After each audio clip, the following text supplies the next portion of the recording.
Assalamualaikum warahmatullahi wabarakatuh.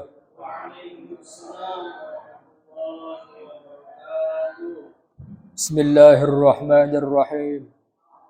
Alhamdulillahi rabbil alamin. Allahumma salli ala sayyidina Muhammadin al-fatihi lima ughliq wal khatimi lima sabaq nasrul haqqi bil haqq wal hadi ila siratikal mustaqim wa ala alihi haqqa qadrihi wa miqdarihi al-azim. Amma ba'd. Hadratal muhtaramin ulama'ana al-a'izza wa masyayikhana al-kurama yang saya muliakan, para alim, para kiai, para ustadzah, para sepuh sepuh, para bapak, para ibu, para saudara sekalian, kaum Masjid Al-Hikmah yang berbahagia. Bismillahirrahmanirrahim. Hadis ke-35. 35 wa anhu. 35 wa anhu lan saking Abi Hurairah. Wa anhu lan saking Abi Hurairah. Idza staiqadha nalikane ngelilir.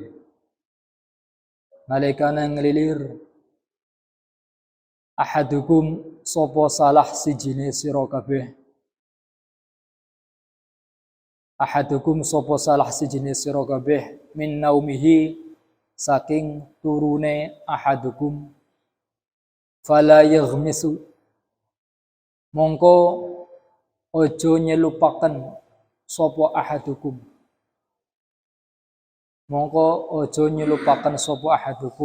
yadahu ing tangane ahadukum fil inai ing dalam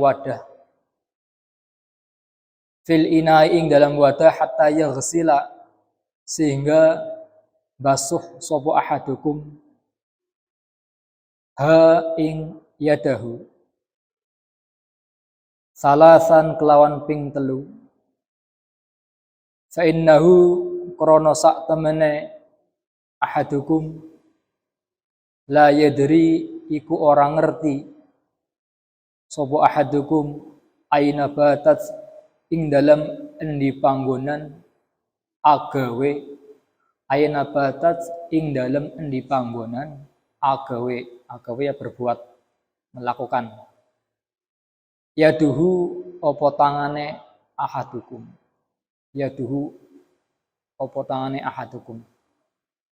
Itu yadahu ya, yaduhu mestinya. Kalau yadahu kecuali kalau ada alifnya, yadahu. Ternyata saya cek di kitab Sahih Muslim yang primernya, yang sumber aslinya tidak ada alifnya. Kalau ada alifnya, yadahu. Aslinya yadani, kemudian nunnya dibuang karena didhofahkan dengan he. Ternyata ini tidak ada alifnya. Jadi yaduhu bacanya yaduhu.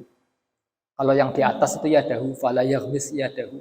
Yang di bawah batat yaduhu. Muttafaqun alaih. Muttafaqun dan sepakati alaihi opo al hadis, ikilah hadis. Wa hadza utawi iki hadis lafdhu muslimin iku lafadze Imam Muslim. Lafdhu muslimin iku lafadze Imam Muslim. Hadis ke-35 dan diriwayatkan darinya. Darinya siapa? Dari Abu Hurairah juga. Idza stayaqadha ahadukum, ketika salah seorang di antara kalian bangun dari tidurnya, fala yaghmisu yadahu fil ina'i, janganlah mencelupkan tangannya dalam wadah. Maksudnya wadah yang berisi air. Hingga ia membasuhnya 3 kali. Karena ia tidak tahu apa yang tangan kerjakan. Di mana saja kemana saja tangan itu mengerjakan kita tidur. Maksudnya ketika tidur kan tangan nggak tahu garuk-garuk kemana. Kadang bisa ke area yang kotor, ke dubur atau ke yang lainnya. Maka ketika bangun dari tidur, jangan langsung nyelup ke ember, tapi dicetok dulu, diciduk dulu. Ini diantara selain dari yang hadis yang lalu, yang keberapa itu tentang ma'ul qulatain ya, hadis keempat. Dua hadis ini menjadi dasar air kurang dari 2 qolah tidak bisa mensucikan menurut mazhab Asy-Syafi'i. Namun menurut mazhab seperti mazhabnya Abu Dawud Al-Dzuhiri dan mazhab, saya cek,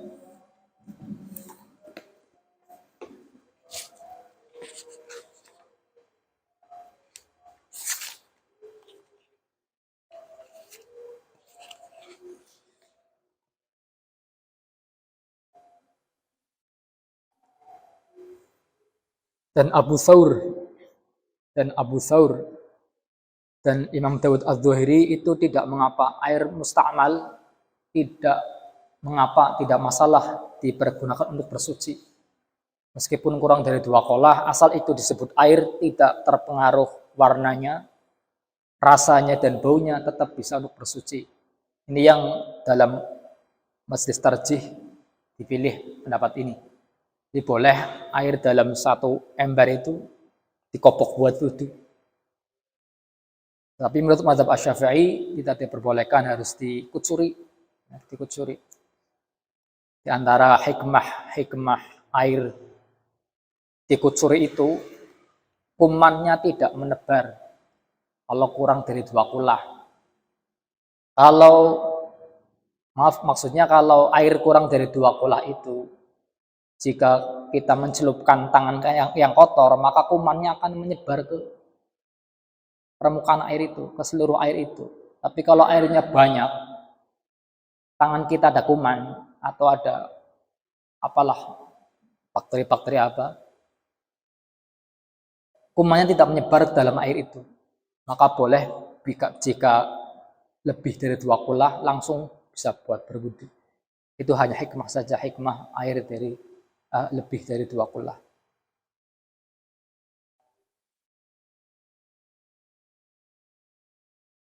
Fa innahu la yadri aina batat yaduhu. Karena seorang tidak tahu di mana saja tangan itu bergerak. Itu hadis tentang menguatkan hadis air 2 qolah. Muttafaqun alaih. Hadis ini disepakati oleh Imam Bukhari dan Imam Muslim. Wa hadzal lafdzu muslimin, maksudnya redaksi seperti ini milik Imam Muslim. Dalam arti di Sahih Bukhari juga ada seperti ini, ada, cuman teksnya tidak persis seperti ini. Idza stayqadha ahadukum min naumi fala yaghmisu, tidak seperti itu, mungkin dengan teks yang lain. Saya belum cek langsung. Kalau di Sahih Muslim saya sudah cek. Di Al-Bukhari saya belum sempat.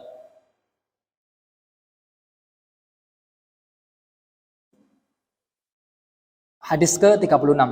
Wa'an Laqit ibn Sabrata radhiyallahu anhu. Dan saking Laqit bin Sabra radhiyallahu anhu. Ini berarti kalau Bapak Ibu baca teks hadis kemudian wa'an, lafadz an sebelum qala Nabi, itu kebanyakan hadis itu menunjukkan dia itu sahabat. Walaupun ada yang hadis ternyata terputus sanadnya. Ternyata bukan sahabat yang bilang, tapi tabi'in. Berarti kan sanadnya terputus. Berarti munqati', terputus. Yaitu seorang tabi'in berkata,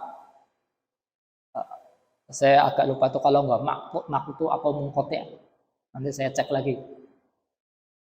Jadi tabi'in kan tidak pernah bertemu Nabi. Kemudian dia bilang qala Rasul. Kan tidak sah. Arti hadisnya menimbulkan pertanyaan. Bisa juga dia dhaif, atau kalau yang sahih ada hadis lain yang menjadi syahid. Jadi saya mungkin bisa ulas ya definisi sahabat. Sahabat ialah orang yang semasa hidupnya sampai akhir hayatnya. Saya ulangi, orang yang semasa hidupnya pernah bertemu Nabi. Orang yang semasa hidupnya pernah bertemu Nabi hingga wafat ia dalam keadaan beriman. Orang yang semasa hidupnya pernah bertemu Nabi dalam keadaan beriman. Orang yang semasa hidupnya pernah bertemu Nabi dalam keadaan beriman hingga wafat ia pun tetap beriman. Jadi mengecualikan bila ada orang yang iman kemudian murtad, berarti bukan sahabat. Atau orang yang lahir di zaman Nabi tapi tidak pernah bertemu, berarti bukan sahabat. Walaupun pertemuan itu sepintas, walaupun tidak melihat, asal pernah bertemu. Seperti sahabat Ibnu Ummi Maktum, dia buta, tapi pernah kumpul dengan Nabi, yaitu sahabat. Atau sahabat ketika Nabi pas haji wada, jumlah ratusan ribu dikumpul di Masjidil Haram, jarak jangka jauh, mungkin ada sahabat yang tidak melihat wajah Nabi, kemungkinan itu termasuk sahabat karena berkumpul, pernah bertemu walaupun tidak bertatap muka, yang jelas pernah dalam satu area, itu sahabat. Semua sahabat itu adil. Berbeda dengan selanjutnya dari sahabat itu tabi'in. Ialah orang yang semasa hidupnya pernah bertemu dengan sahabat dalam keadaan iman sampai wafat. Itu tabi'in. Lah, beda antara sahabat dan tabi'in. Kalau sahabat cukup bertemu Nabi walaupun sekejap, dinamakan sahabat. Tapi kalau tabi'in harus bertemu sahabat dalam jangka yang lama, maksudnya tahu gerak-geriknya sahabat, tahu perbuatannya, pekerjaannya, tidak sepintas bertemu. Karena dalam riwayat hadis harus tahu, sahabat harus kenal betul. Tapi kalau Nabi sudah ada nur nabawi, kalau orang sudah pernah bertemu Nabi secara langsung, berarti itu orang istimewa, sudah terpancar sinar dari Rasul. Maka tidak ada persyaratan pertemuan yang lama dengan apa? Artinya ketika tabi'in itu tidak cukup bertemu sepintas, harus bertemu lama dengan sahabat. Nah, ini Laqit bin Sobrah. Berarti ini seorang sahabat. Karena terbukti hadis ini adalah sahih. Ibnu Khuzaimah mensahihkannya. Berarti ini sahabat. Radhiyallahu anhu qala dawuh sapa Laqit bin Sobrah. Qala dawuh Rasulullah sapa Kanjeng Rasul sallallahu alaihi wasallam, asbigh nyempurnaaken sira al wudu'a ing wudu, wa khallil lan nyela-nyelani sapa sira bainal asabi'i ing dalem antarane pira-pira driji, wa baligh lan bangetaken sapa sira, lan bangetaken sapa sira fil istinsyaqi ing dalem ngirup banyu irung, ing dalem ngirup banyu irung, illa an takuna kejaba yen to ana sapa sira, kejaba yen to ana sapa sira so iman iku wong kang puasa, so iman iku wong kang puasa. Akhraja ngetoaken hu ing ikilah hadis al arba'atu sapa imam papat, wa sahaha lan yuhahaken hu ing ikilah hadis Ibnu Khuzaimah sapa imam Ibnu Khuzaimah, wali Abi Dawud lan iku tetep kadue Imam Abu Dawud fi riwayatin dalam salah siji riwayat idza tawaddu'ta utawi lafaz idza tawaddu'ta, maknane idza tawaddu'ta nalikane wudu sapa sira, nalikane wudu sapa sira famadmid mongko kemu sapa sira, famadmid mongko kemu sapa sira. Hadis ke-36 diriwayatkan dari Laqit bin Sobrah radhiyallahu anhu.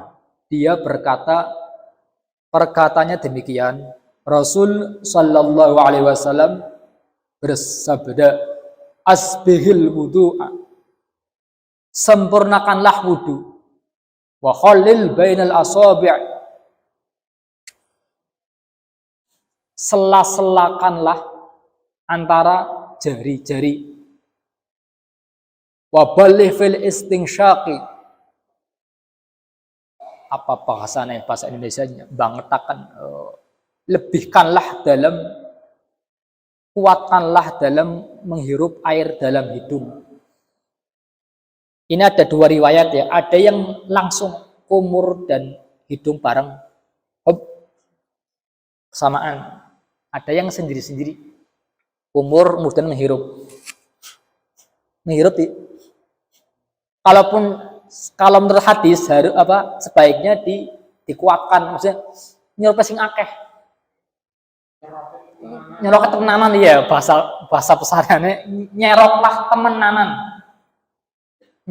temenanan ya, begitu kira-kira, begitu bahasa Tegal ini. Kuatkanlah dalam menghirup air dalam hidung, kecuali jika engkau berpuasa. Nah, itu kalau berpuasa ada hal-hal yang mestinya disunahkan untuk menguatkan, tetapi karena berpuasa cukup sekedarnya saja.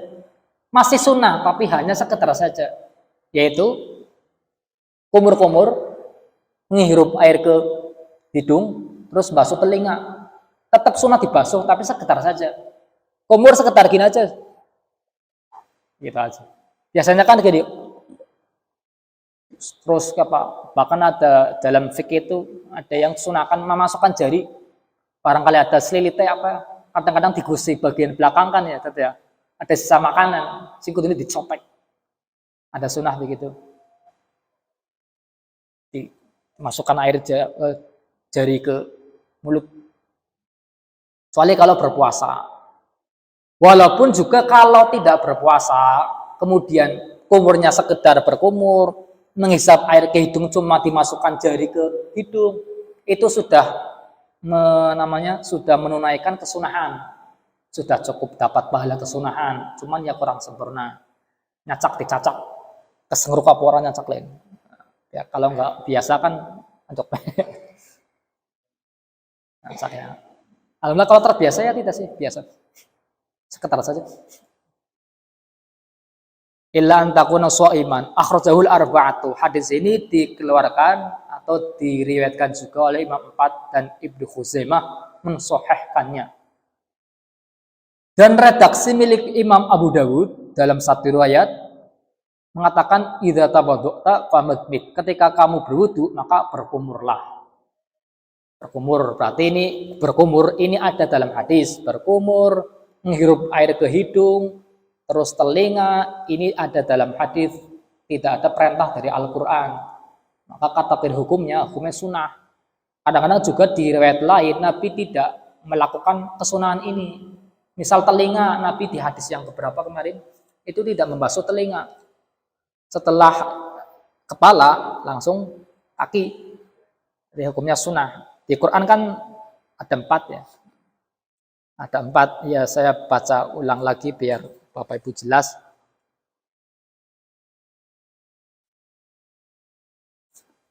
Nanti di rumah bisa dicek ayatnya. Kalau sekarang sudah enak ya, sudah ada terjemah lafziyah. Misalnya Bapak Ibu bingung baca absahan dalam bahasa Jawa, jangan bisa beli Quran lafziyah. Qul, katakanlah, huwa dialah Allah had ma'al esa. Qul, katakanlah, a'udzu, saya minta perlindungan birabbinas, dengan Tuhan manusia gitu. Kalau dulu Quran belum ada seperti itu, adanya terjemah bahasa Jawa. Yang pertama itu terjemah Quran bahasa Jawa, tafsir Quran bahasa Jawa itu milik Syekh Soleh Darat yang beliau gurunya Kiai Dahlan dan Kiai Hasyim Asy'ari atas permintaan R.A. Kartini. Jadi kalau kita kenal R.A. Kartini tidak hanya sekedar pakai kebaya, kepot, tidak begitu. Beliaulah orang yang pertama mengusulkan ada cetakan Al-Quran yang diterjemahkan dalam bahasa Jawa. Selain Arab maksudnya, Jawa atau apa, yang penting biar orang itu tahu maknanya. Dulu itu Al-Quran belum ada yang berani menerjemahkan. Karena takut bila menerjemahkan tidak pas dengan maksud yang dikehendaki oleh Allah. Maka tidak ada yang berani. Tapi atas para ulama bermusyawarah, kemudian atas usulan itu R.A. Kartini, terbitlah Al-Quran dalam bahasa Jawa, yaitu kitab Faidur Rahman. Sebelum tercetak Al-Ibris, berarti jauh sebelum kitab Al-Ibris ditulis ya. Al-Ibris kan karya Kiai Bisri Mustafa Rembang. Alhamdulillah itu guru Kiai saya. Sekarang sudah ada terjemah Quran lafdiyah dalam bahasa Indonesia. Itu ya Mas Edi. Jangan punya ya. Tuh.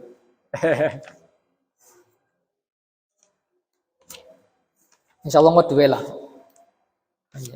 Mungkin sediaknya kan nanti di masjid, inventaris masjid ya. Kalau ini kan, ini terjemah maknawi Bapak Ibu. Yang jenengan baca ini bukan terjemah tekstual seperti lafaz Al-Quran. Kadang-kadang kalau kita baca Quran, kan ada dalam kurung begitu ya. Misalnya ayat 63, dan dalam kurung ingatlah ketika kami, kan begitu. Maksud di dalam kurung maksudnya, ini maksud yang terkandung dalam ayat ini, maksudnya yang dalam kurung ini sesungguhnya tidak ada terjemahnya dalam teks Al-Quran itu sendiri. Paham ya? Tak ulang ya. Ya, saya kira kalau bapak-bapak yang ini paham lah. Cuman maksudnya saya berusaha, misalnya ada yang kurang paham, saya jelaskan lagi ya misalnya ya. Kan gini.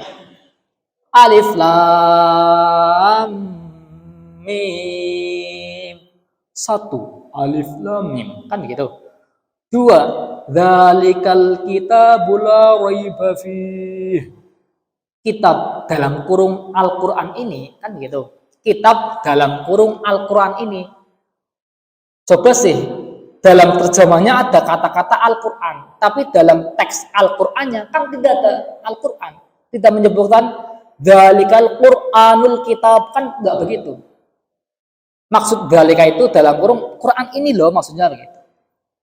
Terus nomor 3. Alladzina yu'minuna bil ghaib. Al-ayah 3 dalam kurung, yaitu mereka yang beriman kepada yang gaib. Yaitu itu tidak ada dalam Quran. Dicek yaitu kata-kata yakni. Harusnya kalau tekstual harus begini mestinya. Yakni alladzina yu'minuna, tapi kan enggak begitu. Yakninya enggak ada. Ini artinya terjemah maknawi.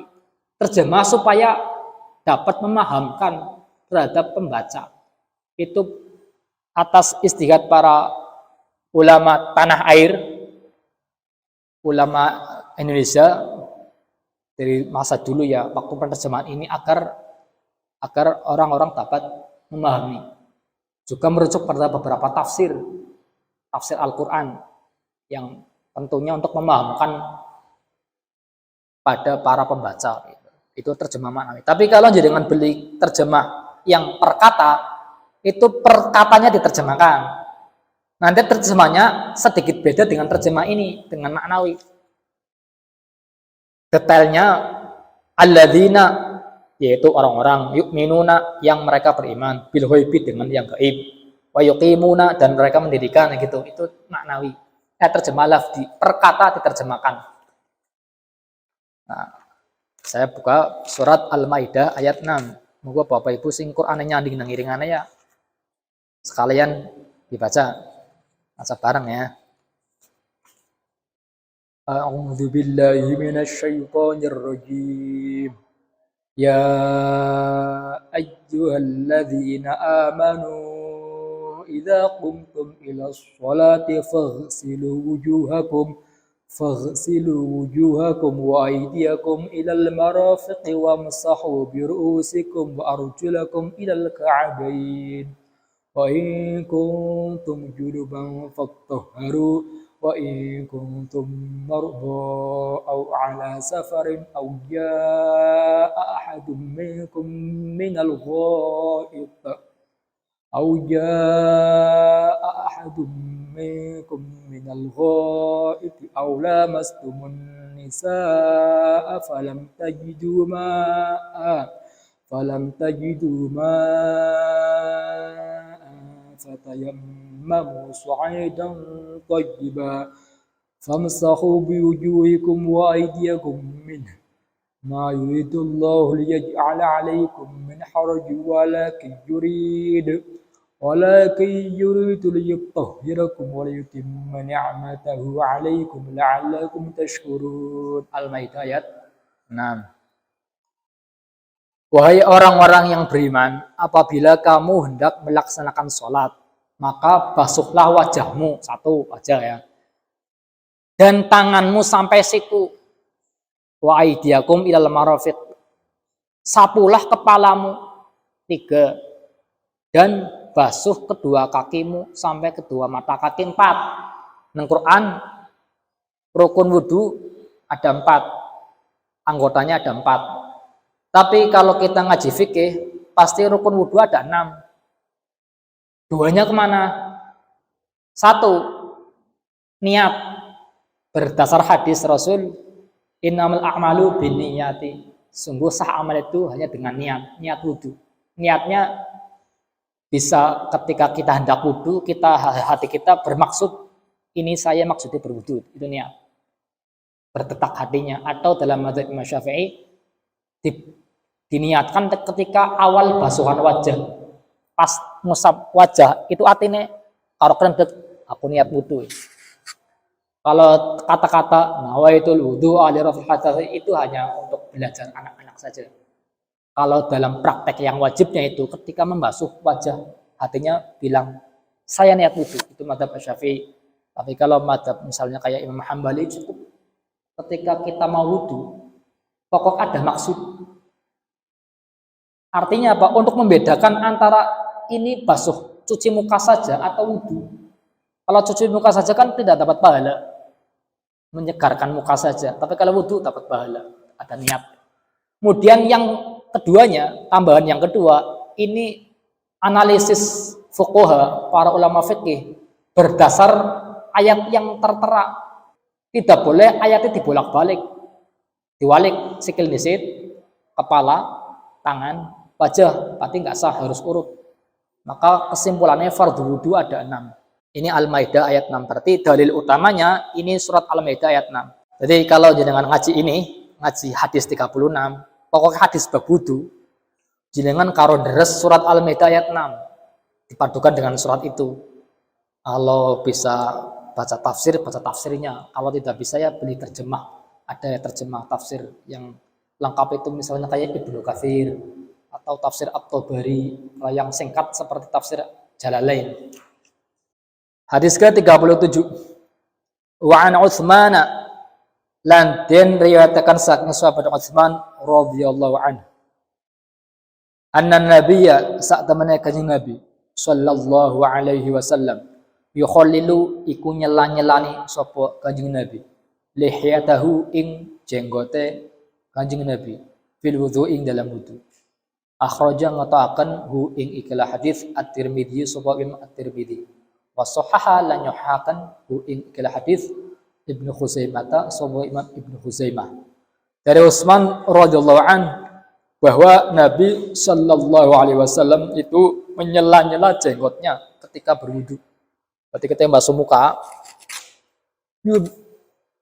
diratani larata jenggotnya pelan-pelan. Atau setelah muka selesai ambil secebuk air terus disela-selanya. Ada juga keterangan begitu, pelan-pelan pakai jari 3 atau semuanya juga nggak apa-apa, jari 3. Mari kita akhiri dengan kafaraah majlis. Subhanakallahumma rabbana wa bihamdika asyhadu an la ilaha illa anta astaghfiruka Assalamualaikum warahmatullahi wabarakatuh.